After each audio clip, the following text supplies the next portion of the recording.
YS Sharmila ఒకవైపు political నిర్ణయాలతో సంచలనం సృష్టిస్తూనే కొడుకు రాజారెడ్డి పెళ్లికి అన్ని ఏర్పాట్లు చేస్తున్నారు. తాజాగా ఆమె తన కొడుకు రాజారెడ్డి పెళ్లిపై ప్రకటన కూడా చేశారు. తన కొడుకు రాజారెడ్డి వధువు ప్రియాల నిశ్చితార్థం జనవరి 18న జరగనుంది. పెళ్లేమో ఫిబ్రవరి 17. అంతేకాదు తమ కుటుంబంతో పాటు వధువు ప్రియ వారి కుటుంబ సభ్యులంతా కూడా ఇడుపలపాయలోని ఘాట్ దగ్గర వైఎస్ఆర్ ఆశీస్సుల కోసం మొదటి ఆహ్వానం నాన్న దగ్గర ఉంచుతామని తెలిపారు షర్మిల. వధువు ప్రియ వరుడు రాజారెడ్డిలు మొదటిసారి రెండు కుటుంబాలతో కలిసి ప్రజలకు కనిపించారు. రాజారెడ్డి పిల్లలది ప్రేమ వివాహం. అమెరికాలో చదువు కోసం వెళ్లిన రాజారెడ్డి మన తెలుగువారి కుటుంబమైన అట్లూరి శ్రీనివాస్ మాధవి దంపతుల కూతురు ప్రియతో ఆయన ప్రేమలో పడ్డారు. దాదాపు 2 ఏళ్ల పాటు వీరు ప్రేమించుకున్నారు. అయితే గతంలో తన కొడుకు గ్రాడ్యుయేషన్ కోసం అమెరికా వెళ్లారు షర్మిల.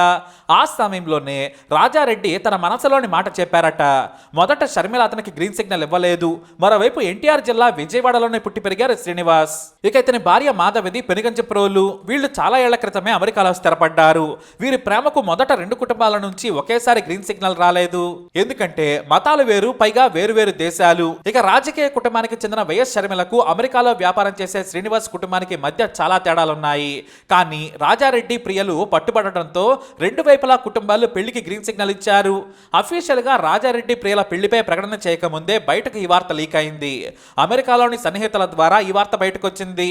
అయితే ఈ పెళ్లి గురించి మాట్లాడేందుకు షర్మిల కుటుంబంతో పాటు విజయమ్మ కూడా స్వయంగా అమెరికా వెళ్లారు. అక్కడే ఇద్దరు పెళ్లికి గ్రీన్ సిగ్నల్ ఇచ్చారు. అలాగే తమ కుటుంబంలో రాబోయే ప్రియకు విజయమ్మ బట్టలు కూడా పెట్టి ఆశీర్వదించారు.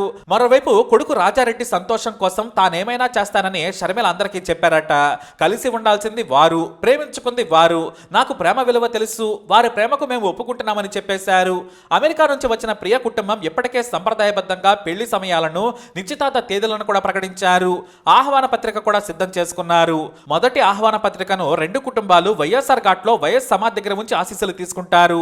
అయితే ప్రియా రాజారెడ్డిల పెళ్లిని 2 మతాల ఆచారాలకు అనుగుణంగా చేస్తారనే ప్రచారం ఉంది. ఇటు ప్రియా అట్లూరి కుటుంబ సభ్యులు మాత్రం తమకు ఎలాగైనా ఓకేనని చెప్పారట. అయితే 2 కుటుంబాల ఆచారాల ప్రకారం వీరి వేడుకలు జరిగే అవకాశం ఉంది. ఇక ముఖ్యంగా ఈ విషయం వైఎస్ జగన్ కు తెలియాలి కదా, అది ఫోన్ లోనే సమాచారం ఇచ్చేశారట షర్మిల. పెళ్లి గురించి ఫోన్ లోనే చర్చించుకున్నట్లు తెలుస్తోంది. సరిగ్గా ఎన్నికల వేడిలో ఈ పెళ్లి జరగనుంది. ఎందుకంటే ఫిబ్రవరి 2వ వారం లేదా చివరి వారంలో ఎన్నికల నోటిఫికేషన్ రావచ్చనే టాక్ వినిపిస్తోంది. దీంతో ఒకవైపు షర్మిల కాంగ్రెస్ లో చేరేందుకు మాత్రమే కాదు, ఆ పార్టీ పగ్గాలను తీసుకునేందుకు రెడీ అవుతున్నారు. అందుకే ఎన్నికల నోటిఫికేషన్ రాకముందే పెళ్లిని పూర్తి చేయాలని షర్మిల భావిస్తున్నారు. అందుకని వేగంగా ఏర్పాట్లు చేస్తున్నారు. ఎంగేజ్మెంట్ కు జగన్ హాజరవుతారని కుటుంబ సభ్యులు చెబుతున్నారు. ఇక ఇది ఇలా పెట్టి రాజకీయాల్లోకి కాస్త అడిగేస్తే ఏపీ కాంగ్రెస్ తరపున పోటీ చేయొద్దు, పార్టీలో చేరొద్దని వైవి సుబ్బారెడ్డి రాయబారం నడిపారట. కానీ నాకు సమస్య వస్తే మీరు రాయబారం నడపరు, జగనన్నకు అవసరం వస్తే మాత్రం హైదరాబాద్ పరిగెత్తుకొస్తారని ఫైర్ అయ్యారట. నా బతుకు నాదేనని చెప్పారు, కాబట్టి నా బతుకు నాదే, నా విషయంలో, నా రాజకీయాల విషయంలో మీరు మాట్లాడొద్దని వైవి సుబ్బారెడ్డికి గట్టిగా చెప్పారట షర్మిల. మరి ఇంత మాట అన్నాక జగన్ ఈ వేడుకకు వస్తారా లేదా అనేదే ఉత్కంఠ. రాజకీయాలు వేరు, కుటుంబ సంబంధాలు వేరని వస్తారా అనేది చూడాలి. ఎన్నికల సమయం కాబట్టి జగన్ రాకుంటే రాజకీయం కూడా ప్రత్యర్థులు వాడుకునే ఛాన్స్ ఉంది. కాబట్టి ఖచ్చితంగా జగన్ రాజారెడ్డి ప్రియుల పెళ్లికి వచ్చే ఛాన్స్ ఉందని చెబుతూ ఉన్నారు. ఏదేమైనా దీన్ని రాజకీయం చేయకుండా కుటుంబ వేడుకగా చూస్తేనే మంచిది. మరి మీరేమంటారు? మీ అభిప్రాయాన్ని కామెంట్ ద్వారా తెలియజేయండి. వీడియో అప్డేట్స్ కోసం మై ఛానల్ ఫాలో అవ్వండి. అలాగే తప్పకుండా సబ్స్క్రైబ్ చేసుకోండి.